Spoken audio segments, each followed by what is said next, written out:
Starting. Yes, God. Okay, so we're live on YouTube. And let me just washcloth out of here. And we're live on Facebook, so we're live all over. Okay, so one of the things that I wanted to do was to pull up. I asked some questions yesterday. Oh, did they go away? No, my questions went away. Okay, that's okay because I remember them. So I was asked a question yesterday about dealing with releasing pain, and someone asked a question about negative thoughts and the way that our mind kind of, speaks to us sometimes, a lot of times in a negative way, and how to manage and how to deal with that. And I thought about that. And for me, I think it's really, really important to make sure that we're being consistent in our self-care in terms of reprogramming. So our mind is, this was for, well, you, was that your question? No, it wasn't I'm sure that everyone, can benefit from this answer, but I don't see the particular person that answered this question. I'm sure she'll watch this video later though. Hey girl. Hey. So in terms of mind chatter and how our mind works. So the primal function of our brain is to protect us. Okay, so our brain is set up to not want us to take risks, not want us to be vulnerable, not want us to really do anything that's going to put us in a vulnerable position. All right. And so unfortunately, that translates into, depending on your upbringing, depending on your parents, depending on your environment, depending on a lot of different things, cultural things, religious things, spiritual, that can mean a bunch of different things. So most of us, for the most part, most people that I have come into contact with have received a lot of negative programming throughout their childhood. It's been reinforced to us that, that things aren't enough, that there is not enough, that we have to be careful, that we need to be cautious, that the world is a dangerous place, that, heartbreak is inevitable, that, you're going to experience pain. And some of those things may be true. However, when we're taught those things from a very young age and we don't know anything yet, and our consciousness is not really open, we haven't really had a lot of life experiences, it's easy to take those things as law and really apply those things. And then once we start to have experiences, once we, start to be in relationships and we start to have things happen to us in our lives that are painful, then we also start to kind of bounce off of those things as a frame of reference for, that's okay, girl. I was wondering, I was like, did I say something funny? I mean, it's cool if I did. People think I'm funny all the time when I'm not really joking, but that's all right, girl. I was like, what's she laughing at? So what happens is we tend to pick up, these kind of repetitive messages of, oh, it's not going to work. Oh, that's going to end badly. Oh, I don't want to put myself out there. Oh, and so what happens is, because of the way energy works and because of the way universal law works, is that we begin to move from experiencing those things to then starting to create those things, a lot of times unintentionally. I just had a client come yesterday who was discussing some personal things with me. And again, the theme is that we have a lot of input. We have a lot of input from television. We have a lot of input from friends who've had bad experiences, our parents who've had bad experiences. Like, people basically project their bad experiences and their pain onto us. So we, as we mature and develop and grow, we start and have our own experience. Even we project those things onto us. And so for me, what I've noticed for myself has been really helpful in terms of dealing, because pain really stems from your mind. Okay. Now, I know that sounds kind of like woo woo, but yes, there are painful things and painful experiences that we have. However, we are in charge of how long we allow that pain to dictate and continue to make us feel a certain way. So, for me, what's very, very helpful is, and it's going to sound very cliche, but gratitude. Like, not just, oh, I'm grateful because today's a nice day. Like, unadulterated, compulsive, almost obsessive gratitude. Like, waking up first thing in the morning, immediately putting yourself in a state of, what do I have to be grateful for? You know what? I'm so grateful for this bed. I'm grateful for these sheets. I'm grateful that I have a roof over my head. I'm grateful that I can go and exercise. I'm grateful that I got a good night's sleep. I'm grateful I have water to drink. Like, even small things, big and small things, really kind of make that the focal point first thing in the morning, because the way that you start your morning really dictates the energy for the rest of your day. So when you get up first thing in the morning and you jump on your phone and you start to kind of impress your subconscious with everything that everyone else has going on, that's not really pouring into yourself. You're really making yourself available to receive while you're not really being mindful or intentional of the things that you're receiving. So, being sure to really focus on gratitude, and then also something called mirror work. And I'm not sure if anyone has heard of that before, but actually communicating with yourself. Because, and I posted a meme this morning that talked about, communication with yourself being really, really critical, because that's the person that you communicate. If you think about your life and who you communicate with the most, it's you. You, even regardless of whatever relationship you have, I don't care if you're married. I don't care if, whatever relational dynamic you're in, your children, your parents, you speak to yourself the most. And so it's really, really important to set aside space and time to make sure that you're speaking to yourself in a way that is loving, that is nurturing, that is complimentary, that's acknowledging, because most times we speak to ourselves harshly. We're judging ourselves, we're criticizing ourselves, we are doubting ourselves. And if we really were to have like a tape recorder and record, the things and the thoughts that are going through our mind, it's no wonder, that a lot of us are depressed. We have anxiety.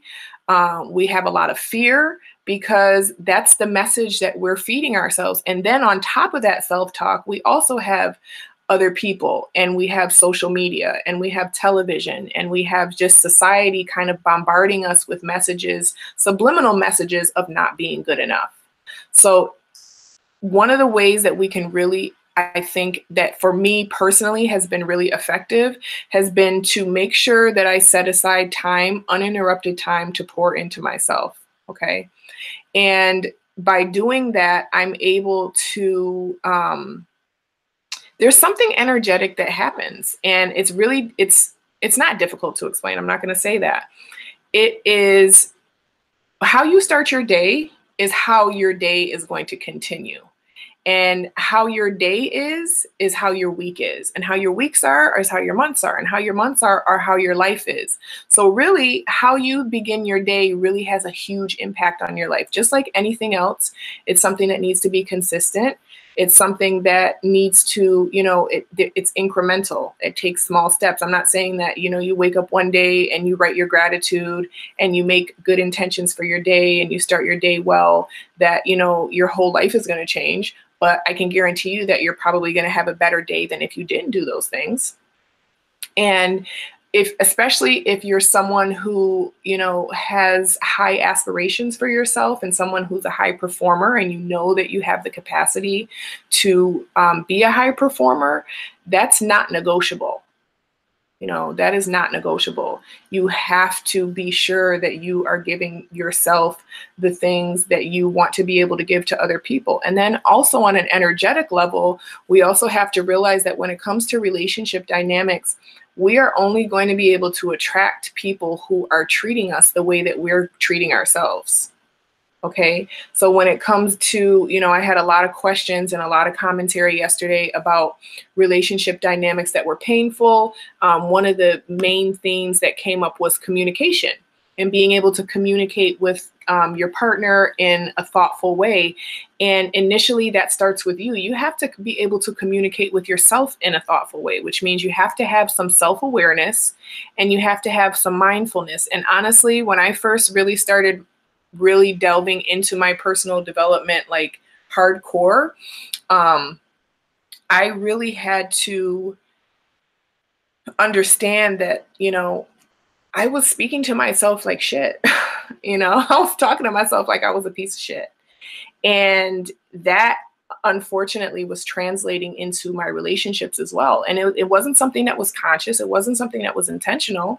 It was just, you can't give. And I made this example yesterday, like I can't offer you or myself a glass of water if I don't first pour water into the glass.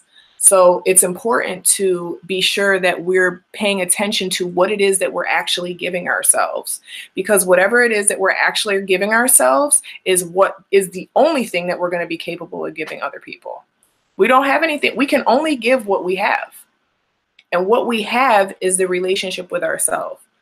So, being intentional about that and really taking time to map that out and think about it. You know what does my ideal relationship look like? What does my ideal relationship look like with another person? Maybe romantic, maybe a friendship, maybe a business relationship. And then also, what does my ideal relationship look like with myself? You know what? I want to be happy. I want to feel accomplished. I want to be at peace. I want to have joy. Because the thing is, when you pour those things into yourself, you no longer become dependent on another person to give you those things. Okay? I don't know if this person is really meant to request to be in my live video or not, but we're not going to do that right at this moment. Yes, God. Hey. Hi, I don't recognize your username. If you're new here, my name is Megan. I'm the CEO and founder of Yes, God Wellness. Welcome. We're talking about having a clean heart and ways that we can go about doing that. Exactly. We cannot expect others to give us what we're not giving ourselves. Okay. So another thing that we discussed was love languages and really understanding when we're in, relationship with other people, understanding how they receive love. Okay. And really, I'm talking about relationships too, but I really kind of want to stick to the theme of self-love, because again, that's the root of it all. You can only give other people what you have. So learning your own love language is really important. For me personally, I love being active. I love to work out. I love to exercise. I love being outdoors. I love getting my heart rate up. So you know what? I make sure that I do that for myself. I try to do it on a daily basis. I don't do it every single day, but I'm pretty consistent with that because I know that makes me feel good. That makes me feel good. And, it's something that I enjoy. And so, you know what? I'm going to do it for myself. It wouldn't make any sense for me to say, oh, I love to work out. Can you go work out for me? That doesn't make any sense. And honestly, that's the same dynamic as anything else. If you love something, if you want to be poured into, if you want to be honored, if you want to be respected, if you want to be listened to, if you want to be forgiven, if you want to be, be nurtured and have people be compassionate with you, you have to do those things for yourself. And it really starts with being mindful of how you're treating yourself. And I, when I really realized how I spoke to myself, it was like a red light came on because I was in yoga. This was like 10 years ago. I was in a hot yoga class, which can be a little bit challenging, Bikram yoga. And I was cursing myself out. I was like literally really talking to myself very poorly. And that's why I love yoga so much. I actually have earrings called Yoga Save Me at www.yesgodwellness.com. I had to put that plug in there. Also, there is a sale this weekend with code Valentine for 20% off. But anyways, so yoga was a practice that really helped me to get mindful and be aware of the things that were going through my head. It really gave me an opportunity to observe myself and observe my thoughts. Hold on one second, because my computer's about to die and I need to plug it in.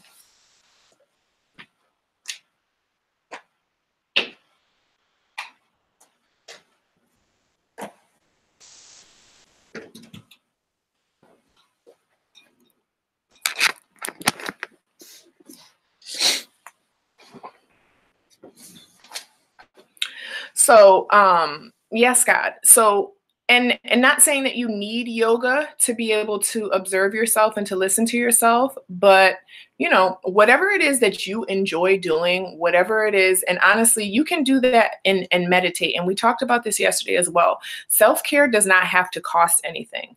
It does not cost you money to sit down for 10 minutes in the morning and write. There is no extra expense in that. And a lot of times we find that difficult to do because we're not used to pouring into ourselves. We're used to waking up and giving our attention and our energy and our focus to other people immediately. Even when you jump on Instagram, you're immediately waking up and giving your focus to other people. And that is indicative of, how we do anything is really how we do everything. So really being careful and taking the time to pour into ourselves is critical. So the long and short answer of how do I change my thoughts and how do I stop the negative thoughts is it's not a quick fix. Okay. But one thing that you can do is be mindful and be aware of them. So once you hear yourself start to do that, sometimes I'll say it out loud. I'll be like, Megan, you need to choose again. Those words, whatever, and you can pick, a phrase or whatever words work for you, but choose again is something that works for me because it really reinforces the fact that this is a choice. I am choosing what I am saying to myself.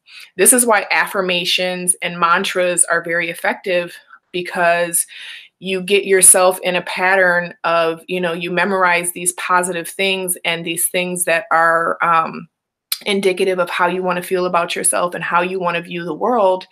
And so mantras are another thing that you can do in the morning. This is something that once you, and also not just the morning, before you go to bed as well, because the thing is, when you're sleeping, your subconscious is very active. Okay. When you're sleeping is when your subconscious is really kind of working out things for you. So imagine if you're on the phone all the way until you go to sleep and then you jump right back on in the morning, you are bombarding yourself and your subconscious with other people's lives and other people's programs and other people's intentions. When are you ever setting aside time to define and make it clear what you want for yourself in your own life? When are you ever really giving your subconscious a clear, productive problem to solve? You want to be sure that we are communicating clearly and effectively with ourselves. So mantras, affirmations, and consistency is a way that you can start to address those negative thoughts, and being sure to not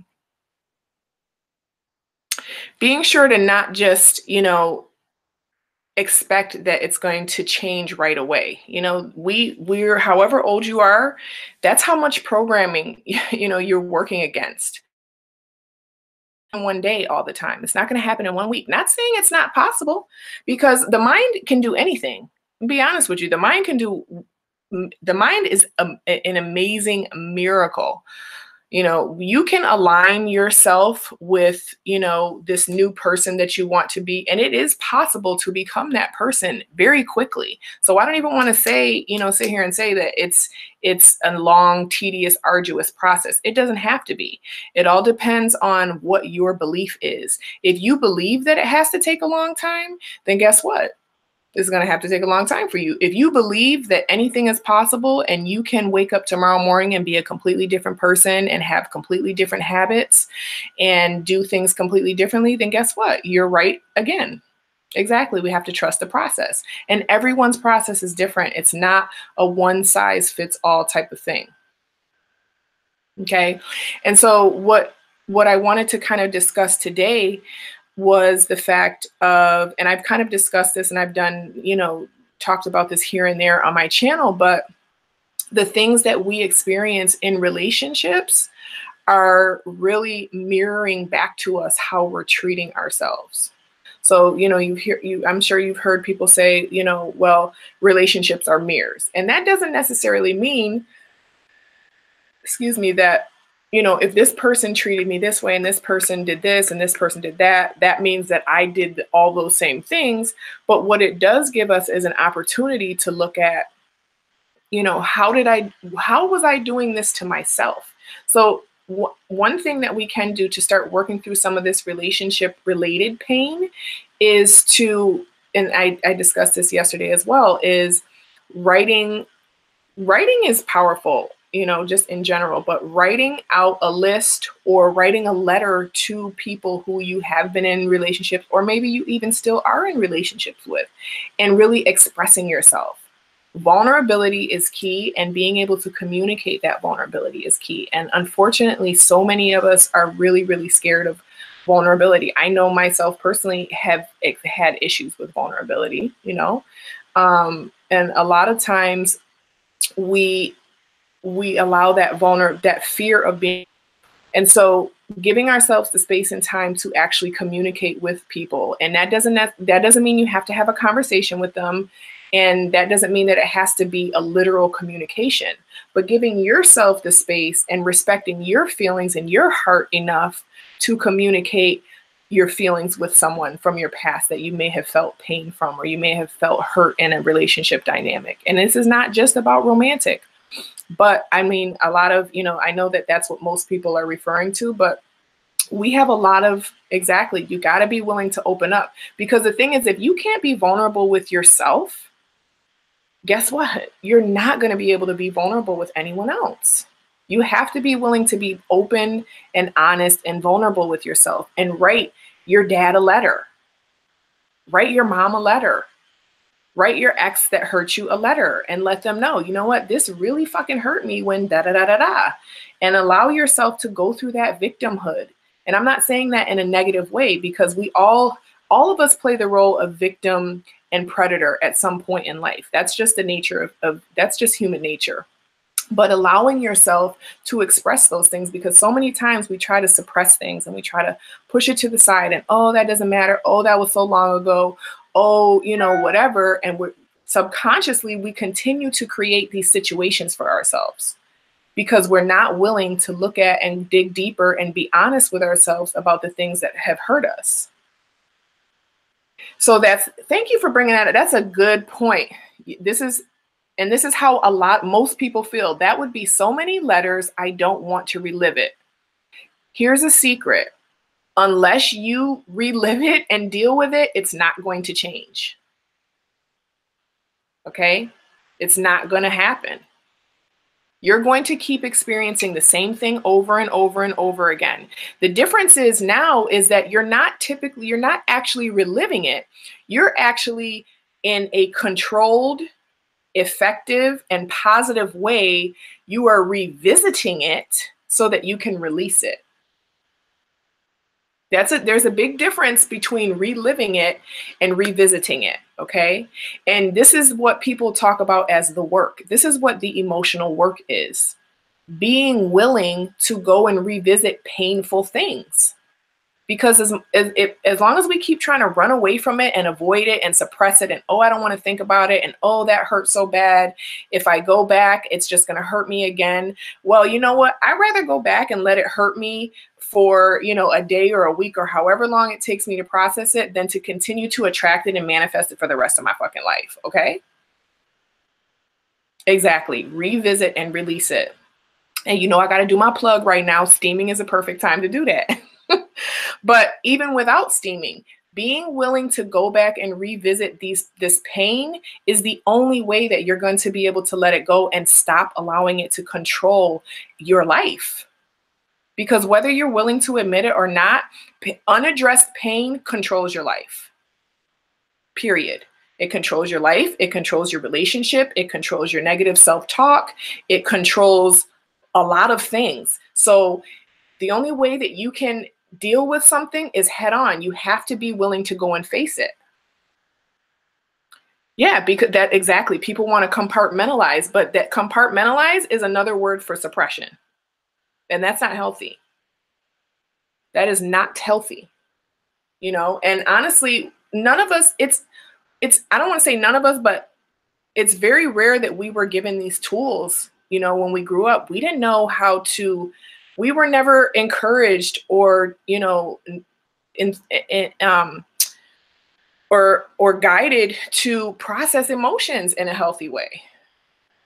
Especially men, Irvin. And I'm so glad that you're on here. I'm so glad that you're giving some commentary, because this is not just for women. This is for everyone. No one is exempt from pain.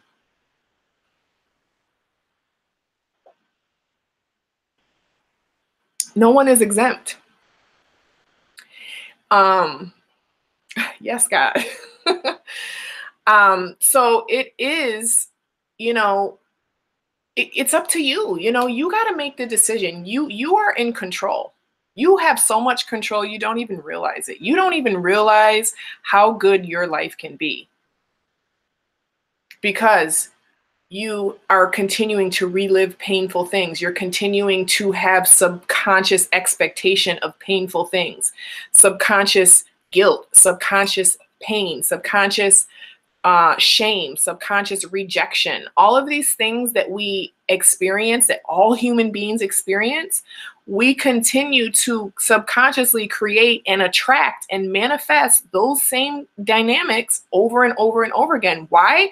Because it's the dynamic that we have within ourselves. Deal with it and let it go. That made me so angry. I was a mean young lady. I was going to cry, so I'm going to shut up. No, it's okay. This is what you need to do, girl. You need to cry. You need to revisit it. You need to do it in a constructive way, though. You know, I'm not suggesting that, you know, you just sit down and just, you know, lament and think about, you know, all of your pain in your life. That's not what I'm suggesting. What I'm suggesting is doing it in a strategic way that is going to free you from it. And energetically, I'll say this: when you write letters to people, okay, they receive those letters. You don't ever have to mail it. You don't ever have to give it to them. You don't ever have to do any of that. But trust and believe the energy of those words is going to reach that person in some way, shape, form, or fashion. Okay. And it's going to be padded and manipulated and molded in whatever lesson they need to get from that communication. Okay, but when you are willing to take the time to sit down, to nurture and to care for yourself and to release things, you're going to create so much space and so much openness to be able to receive what it is you really want, because most of us are full of things that we don't want. It's making us unhappy. It's making us miserable. It's making us depressed. Which part is scary?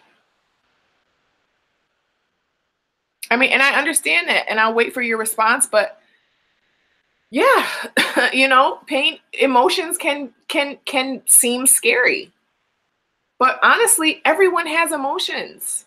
This is what makes us human beings. The ability to have all of this wide range of emotions.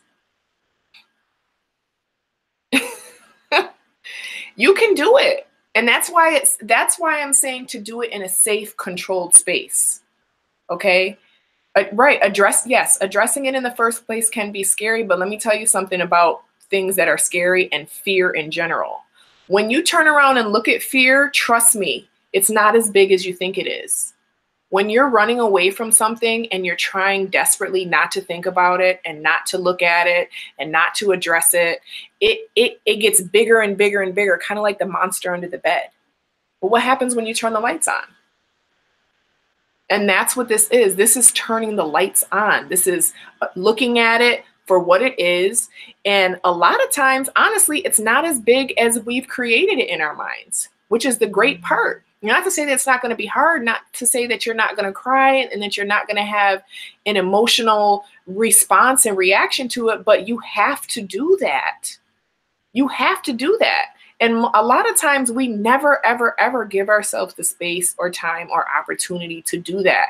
You can only, what did Jay-Z? Now, What did he say? You can't heal what you don't reveal. Yes, God. And that's just one of the reasons why he's my favorite rapper ever in the world. Yes, God. And plus he's a Sagittarius. But for real, like that is some really deep shit, and it's some true shit. You cannot heal what you don't reveal. And most people are wanting to, you know, act like they have it all together and worry about the external and worry about, you know, how they look and what they're driving and where they are and, you know, all this other external shit that doesn't mean anything if your internal is fucked up. Yes. Yes, God. Exactly. Release your pain and heal your soul. And it doesn't have to be something that, you know, and not to say that you don't need a therapist, okay? Because some people that works well for them. What I'm suggesting is that you have all of the divine power within you. You have everything you need to heal yourself. You have everything inside of you that is necessary to be able to put yourself in a position that is going to give you a quality of life. Hey, everyone joining in. Yes, God. So yeah, so I think that this right here is such an important topic, because what happens is we don't deal with this stuff and then we get into relations and relationships with other people, and we inadvertently cause pain, not just to ourselves, but to other people, because we're still projecting all of those things that we're too scared to look at. And as long as we're scared to look at them, ironically, we're going to continue to do them. So, yes, God, I'm not sure how long I have been talking, like, because it's not giving me a timer, but I am going to start to wrap this up now, because I do want to make sure that I save this content. And if anyone has any questions, please feel free to let me know now. I will be back here tomorrow again at 11:11. But, you know, I hope this has helped someone today. I hope that, you know, you really consider taking time to honor yourself in this way and to love yourself in this way. Good morning. Because, oh, you screen recorded it. I feel special. See, trust me, I'm famous. You better capture that. No, but yeah, I am going to go ahead and save it so that I can have it available for content to put on my YouTube channel and my IGTV. The sale is until Valentine's Day. So thank you for reminding me. Be sure to take advantage of the 20% off sale for Valentine's Day. Also, on the link in my bio, I have created I created a freebie basically to give you just 5 different ways that you can work on releasing pain. And writing is on there. And sitting still and meditating is on there as well. So be sure to check that out. Take a look at that. It's completely free, and it's a good resource to kind of, you know, if you're just starting to kind of really come to a place where you're really ready to look at some things and to release some things, because whether you realize it or not, the things that we're not releasing are going to continue to perpetuate themselves. So we have to be willing to let them go. Okay, so again, the 20% off, just use code Valentine at checkout.